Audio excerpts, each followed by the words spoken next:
Hi friends, இன்றைக்கி நம்ம பார்க்க போகிறது என்னென்னு பார்த்தீங்கன்னா காலிஃப்ளவர் 65. அதுக்கு ஃபஸ்ட்டு வந்து சுடு தண்ணியில் வந்து கொஞ்சம் உப்பு மஞ்சள்தூள் போட்டு காலிஃப்ளவரை வந்து பாயில் பண்ணணும்.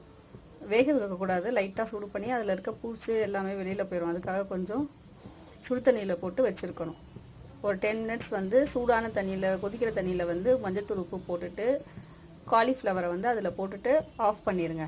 ஒரு 10 மினிட்ஸ் கழித்து காலிஃப்ளவர் தனியாக எடுத்து வச்சுக்கலாம். இப்போ பாருங்கள், இது பாருங்கள், காலிஃப்ளவர் எவ்வளோ அழகாக மஞ்சள் கலரில் இருக்குது பாருங்கள்.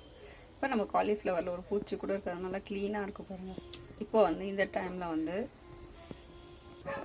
கொஞ்சமாக உப்பு போட்டுக்கோங்க,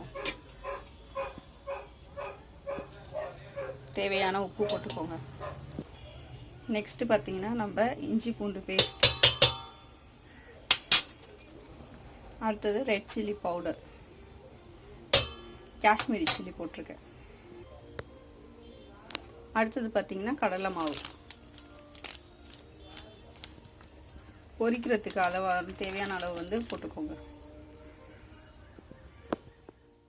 கார்ன்ஃப்ளவர் மாவு அது ஒரு கரண்டி அளவுக்கு எடுத்துக்கோங்க. நெக்ஸ்ட்டு பச்சரிசி மாவு தேவையான அளவு, ஒரு 3 ஸ்பூன் அளவுக்கு. அதோட ஈரப்பதம் இருக்குது பாருங்கள், அது வரைக்கும் நம்ம நல்லா பசைஞ்சிக்கலாம். பசைஞ்சிட்டு தேவையான அளவுக்கு தண்ணி வந்து கொஞ்சம் கலந்துக்கோங்க. வேணும்னா ஹீட் ஆகி பபிள்ஸ் வருது, இந்த டைமில் நம்ம வந்து காலிஃப்ளவரை உள்ளே போடலாம்.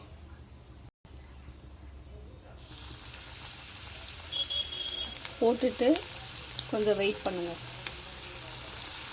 அதுக்கப்புறம் பொரிச்சு எடுத்திங்கன்னா நம்மளோட காலிஃப்ளவர் ரெடி. நான் ரெடி ஆனதுக்கப்புறம் உங்களுக்கு எடுத்து டிஸ்ப்ளே பண்ணுறேன்.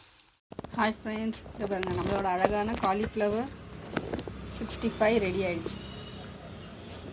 எவ்வளோ அழகாக இருக்குது பாருங்கள். இதை வந்து நீங்கள் ட்ரை பண்ணிவிட்டு எனக்கு கமெண்ட் செக்ஷனில் சொல்லுங்கள் ஃப்ரெண்ட்ஸ். ஓகே, இந்த வீடியோ உங்களுக்கு பிடிச்சிருந்தால் லைக் பண்ணுங்கள், ஷேர் பண்ணுங்கள், சப்ஸ்கிரைப் பண்ணுங்கள். பக்கத்தில் ஒரு பெல் ஐக்கான் இருக்கும், அதையும் ப்ரெஸ் பண்ண மறக்காதீங்க. ஓகே, பாய்.